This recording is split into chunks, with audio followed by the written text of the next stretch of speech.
Euskal Herria Irratian kultur arloa. Kultur arloa kulturgintzaren errebista da, astean behingoa. Kulturaren astekari hau eusko ikaskuntzaren laguntzaz eta babesaz, haren aupadaz egiten dugu.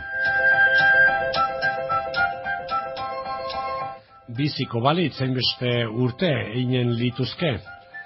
Urte hurrenak izan ohi dira abia puntu edota aitzakia, personaje, personalidade jakin batez hitz egiteko. Ta honako honekin ere balioko ote du. Agusti Xao hiltzela 150 urte betetzen dira. Sortu zela 200 bat inguru, Gazte hilbaitzen, horra, lehendabiziko datua. Erromantizismoaren garaikoa eta baten batek esan duen moduan garaian garaiko euskal erromantiko ia bakarra, beste guztiak berantiarrak izan baitziren.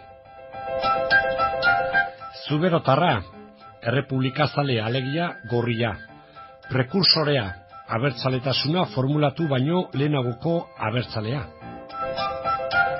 Laikoa, heriotzaren orduan ere uko egin zion Elizaren bedinkapenari. Gizon eskolatua, baina ez zuen eskolarik sortu, jarripenik ez zuen izan haren hildoak. Oain, aste honetan, datoren larun batean berean, Baionan, San Leon hilerrian bilduko dira Xaoren ezagutzeile eta ezaguterazle batzuk. Hoietako bat, Xabier Zabaltza Perez Niebas. Haren bitartez, jakin nahi dugu ezagutu nor zen Xao, zergatik harenganako interesa, zein ote da Agustin Xaoren xarma. Ez dakit nola moldatzen garen, baina Euskal Herri gure hontan beti biltzen gara bi muturren artean, ez? Mutur bat izaten da jakineza, ignorantzia. Eta beste muturra, mitifikazioa. Eta orain iruditzen zait, pasatzen ari garela, Agusti Xaori dagokionez, mutur batetik bestera, ez? Osea, ignorantzia biribiletik mitifikazioa. Baina egia da, personaje bat edo gertakizun historiko bat desmitifikatzeko lehenago ezagutu behar dela. Eta hortan saiatzen ari gara, azken mola gontan. Bueno, zein da Agusti Xaoren garrantziaren arrazoi nagusia. Nik esan nuke hasteko euskaltzale laiko bat izan zela. Laiko esatea, gehiegi esatea da, berez tipoa oso religioa zelako. Religiosoa, baina bere moduan. Ez zen katolikoa, ez zen kristaua, baina religiosoa zen. Zer religio mota platikatzen zuen? Hori zaila da, ulertzen. Demago sinesten zuela nosien, sinesten zuela aitzinako mitoetan, sinesten zuela nola baiteko judaismo euskaldundu batean, sinesten zuela masonerian. Baina, klaro, orduko eta iaia gaurko ikuspuntotik ikusita haustura garantizan zen. Eta ez da ulertzen. Zakur berde bat izan duzela edota, esateko molde bat da.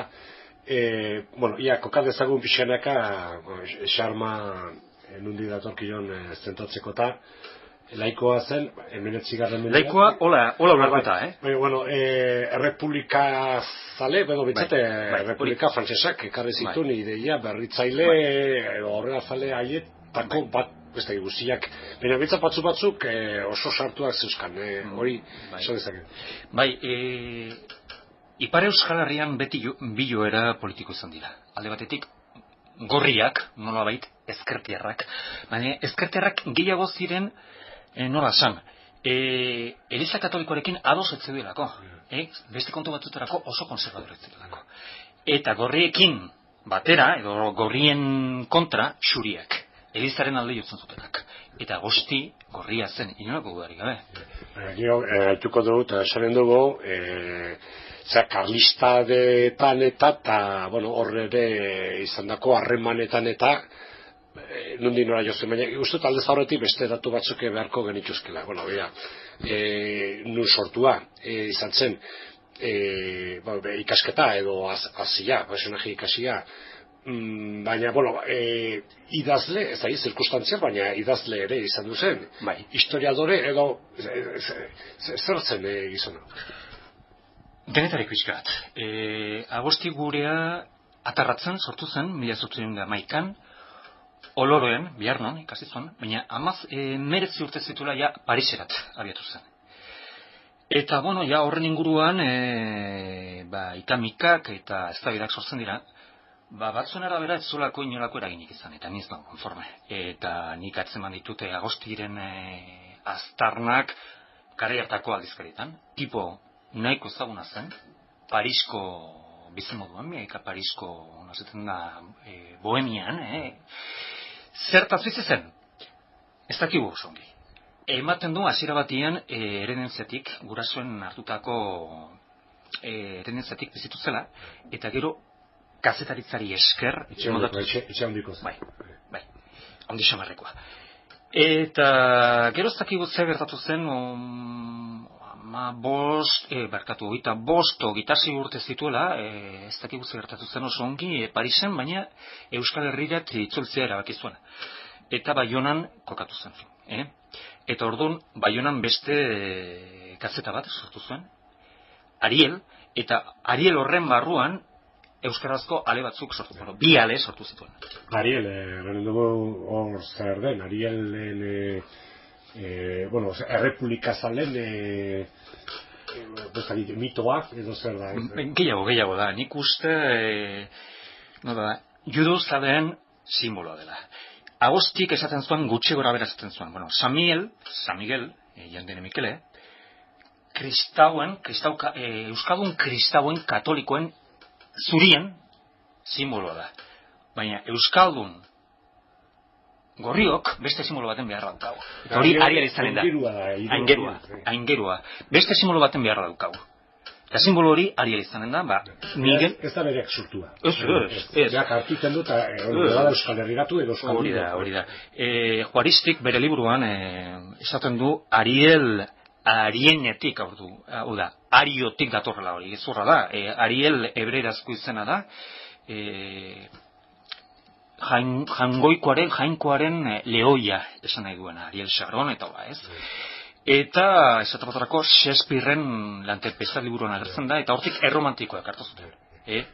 Eta orduan Ariel izeneko kazeta bat atzeman dut Parisen, xao bertan zegoela. Eta, beraz, figura, zesanen dugu, salbatzaile, edo eta reskatatzaile, edo eta ez da, irautza berri baten aitzindari, edo zer da, hori lehenengo, eta gero bigarrena, atzeman da, grilotako revista horretan zer da gertzen. Bai, nik esan nuke nahiko apalatzela, guzti. Mistikoa zen, mesianikoa zen, baina tipoak ez zuen sinesten bera zenik Euskal Herriak espero zuen mesias hori edo. Tipoak uste zuen, edo uste nahi izan zuen, Zumalakarra iztela. Eta horrek esplikatzen du, zergatik saiatu zen ongi molatzen, saiatu besterik etzulako karristekin. Ariel, errebista hori, eta zu lehenengo, topatu duzuna, Parisen lehena bizikoa, guan eura frantzesez. Eta gero egin zuen Ariel frantzesez beti, eta euskarazko pasartekin. Ez, frantzesez beti, baina hor saiatu zen euskarazko kazeta bat sortzen, eta kazeta horrek bi ale izan zituen. Eta kazeta horrek Euskal Herriko kazeta izan zuen. Eta hor esaten nahi ginena, eta plantamendu, mito eta hebraieraren horretatik sortutako figura, baina gio adanun karlista batzuk malakar egiten bera republikano izanik. Biskata berrezen da horren koherentzia. Batez, ez dago koherentzerik. Kontuan hartu behar da, xaua etorri zela Hego Euskal Herrira, idazle moduan, ez historialari moduan. Eta hori da, asko kubertu nahi ez duten zerbait. Idazle, kazetari ez. Ez, turista moduan. Bai, eta orduan, Agosti etorri zen ona, gutxi gora bera Lord Byron Greziara joan zen moduan. Baina tipoa etzen seiatu historia liburu bat idazten. Hori geroko gaizkulertzea izan da. Orduan, koherentzia batez. Etorri zen, bidaiari behiratzera, edo ja, Lord Byron okara espanao, bera espat hartuta ere ez edo ezan zen ibili. Eta Agusti ere bai ez? Ez, bueno, Lord Byron ere beste mito bada, Lord Byron hil zen gerretan parte hartu baino lehen. Hala, esan behar da, Lord Byron estratega fina zela, eta greziarri, grekoi lagundu zela ikaragarri armada antolatzen, baina ez zuen borrokari egin, Zatozen gurera. Gurean, Agusti idazlea zen, kazetaria zen, eta ez zen soldadua bat. Ez zuen parterik hartu, eta gainera garrantzizko gertakizunik ez zuen ezagutu lehen karlista.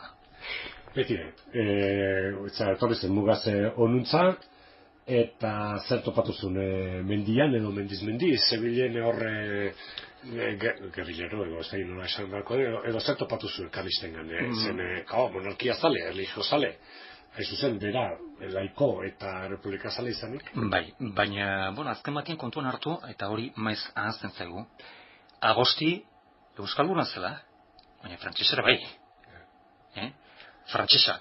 Eta frantses guztiek bezala, espainolak, euskaldunak barne, bai, izugarrizko nola esaten hori, haunditasun konplejoarekin ikusten zituen. Eta orduan, oso modu erromantikoan ikusten zituen euskaldunak. Haiendako gehien bat espainolak zelako. Eta kontuan hartu, tipuak bakarrik 2 aste eman zituela Euskal Herrian. Eta 2 aste horietan ia atzera euskartatu. Orduan, ze iritzi izan zezakeen hemen gertatu zenaz? Bueno, ez dakit. Nun egon zen, famoa bada, Lekunberri inguru horretan, eta Zumalakarregirekin bildu ote zen, geho esan da ez dela egiaz, beakoi asmatu edo fikzionatu duen zerbait, edo nola da pasari izan? Bueno, esatekotarako ematen du, Lesakan izan zela, Lekunberrin izan zela, Huitzi, Larraun parte hortan ere izan zela. Baina oso litekena da, bera egon zenean, Zumalakarregi etzegoela.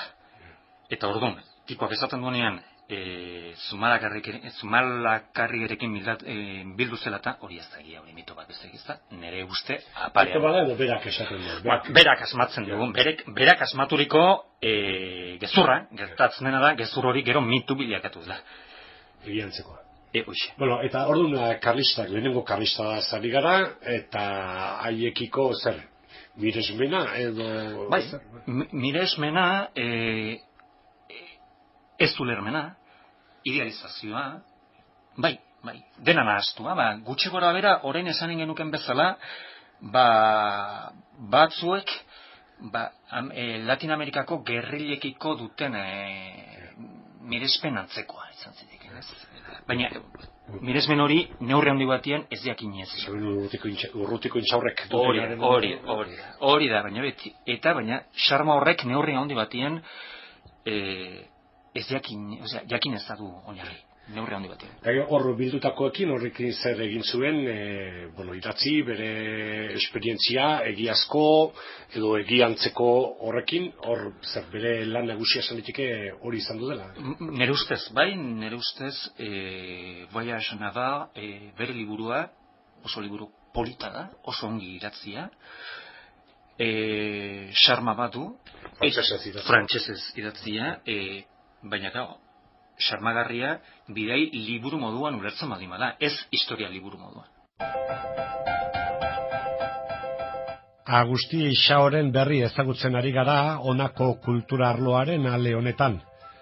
Karlistekin izandako harreman hoiek bilduz, Nafarroan zehar eginiko bidaian ezagututako ez egin zuen bere liburu nagusia, baina entzitun bestelako lanak, lan diversoak, desberdinak, tartean kantu zarren bilduma bat, baina baita bestelakoak ere. Xabier Zabalza Perez Nibas. Zatapotarako hiztegi bat egin zuen, hiztegi bat oso eruditua, ez zuen mokatu, frantsesan ikusten ahaztu zituela, frantsesa, gaztelania, latina eta euskara, eta hori ikusten zaio tipori, jantzita zagoela olako hizkuntza guztietan, oso tipo goi mailako ez dela, Hortik aparte, berak ez zuen asmatu, baina zabaldu bai egin zuen zazpiak bat leloa. Tipoa zuberotarra izanik, Nafar sentitzen zelako, eta beti firmatzen zuen Agusti Ixao de Navarre. Eta zazpiak bat hoi hiru, lau, zazpiak bat beak nondik hartu zuen edo... Bueno, ez dago jakiterik, zazpiak bat nik dakidala 1881an sortu zen, hola esan da, zazpiak bat, hola esan moldea 1881an hori Gipuzkoako bertsolari batek asmatu zen, nola da, Kasalotegik oker ez banago, baina ideia lehenagotik heldu da. Eta Agosti Xaoren baitan begistakoa da. Eta hortaz, gaur eguneko abertzaletasunaren aitzindari den baiez, hoi esan liteke, legitimidadez? Nik uste baietz, bere kontraesan guztiekin. Tatzen dena da, eta hau ere aipatzeko da, tipoa oso autonomia zalea zela, baina gehien bat ego Euskal Herriaren dako. Ipar Euskal Herriaz ez dolako murtik esaten, Ipar Euskal Herriaren autonomiaren alde. Eta orduan, klaro, tipoa zertzen, abertzalea bakarrik, edo abertzalea plus frantximenta, hor beti duda hor dago, ez? Proto abertzalea. Proto, ez, baina erromantiko bat, eta ez intelektual bat.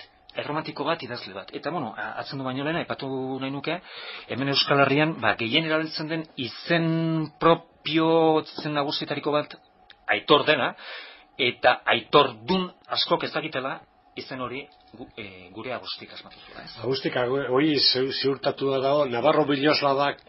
Ari hartu zion, bai.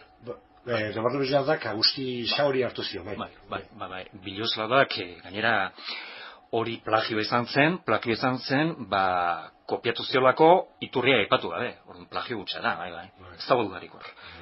Beste kontu askotan ez bezala, hor ez dago dudarik. Aitorri zena zazpiak bat, eta karlistekiko zer hori guztitara.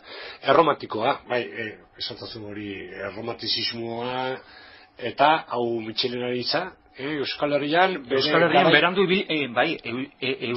berandu ibili etzen erromantiko bakarra. Gainerako guztiak berandu ibili direlako, edo garelako, berantiar. Ez, esan nahiko nuke, tipoaz zuberatar baldin bazen, bete saiatu zela lapurtar moduko zerbaitetan idazten. Euskaraz idazten zunean. Aleginak egin zituela euskalki guztiak batzeko, eta nik uste ekarpen handiak egin zizkiola ortografiaren batasunari. Esat batrako, Agosti Xaoren bidez nagusitu, ez erabiltzen hasi, baina bai nagusitu karen hilabetera. Ego beste kontu batzu, K, T, S, T, Z, eta horiek. Prekursore, behaz, edo zer intuizioz mugitzen zena, baina, bueno, Nik uste genio bat zela, eta baina hor, behin irakurri nion Koldo Izagirreri, historia ez dutela eroiek egiten, eroek baizik. Eta Agosti guria horietako bat zen, ez? Ez eroia, eroa. Eta, bakarrik editu zen, bakarrik hil, bakarrik bizi. Eta orain, nik uste balela garaia noraiteko ordaina, emateko, ez?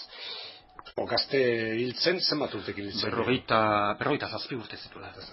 Mila zortzilo irurogei... Mila zortzilo da berrogeita emezortzian.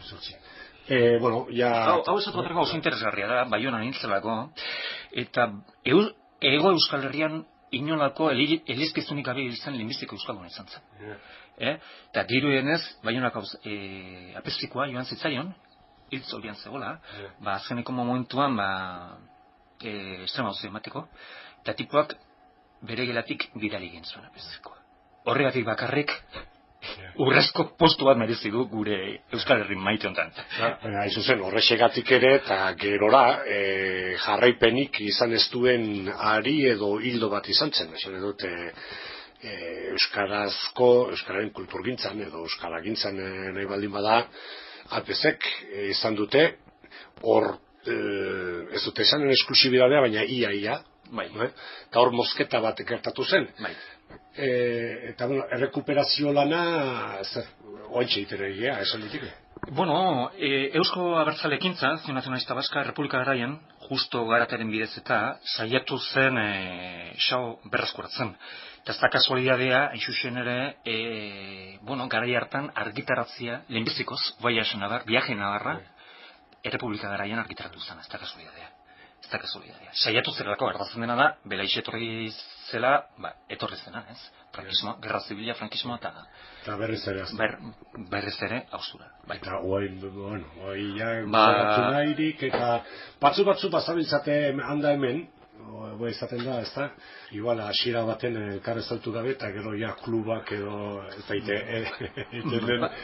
Bai, nire asmoa da, eta inolako konplekurik gabe botako dut, hor Baionan bilduko gara datorren larun batian, lauterdietan izanen da, nahi baldin baduzu agertu, oso ongi etorriak izan zarete, lauterdietan San Leon Hiriarrian izanen da, ekitaldi moduko zerbait, egin Agosti Xao hori, eta nire asmoa da, beldurrik gabe aipatuko dizuet, Agosti Xao elkargoa sortzia, bada garaieta.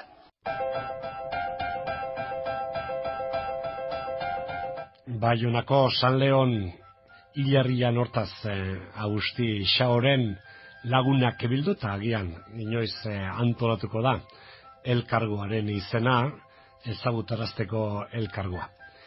Hala jakin dugu Xabier Zabaltzaren bitartez geure kultura arlo honetan eusko ikaskuntzarekin batera egiten dugun saioan. Eusko ikaskuntza bere 80. urtea betetzen ari da. Urtetsua erakundea, baina teknologia berriak baliatzen badakiena. Sarean, sare elektronikoan bideak urratzen ari da aspaldi xamarretik. Jo Eusko Newsera, edo bestenaz Eusko Sare, edo Eusko Mediara. Kulturarloa Euskal Herria irratian.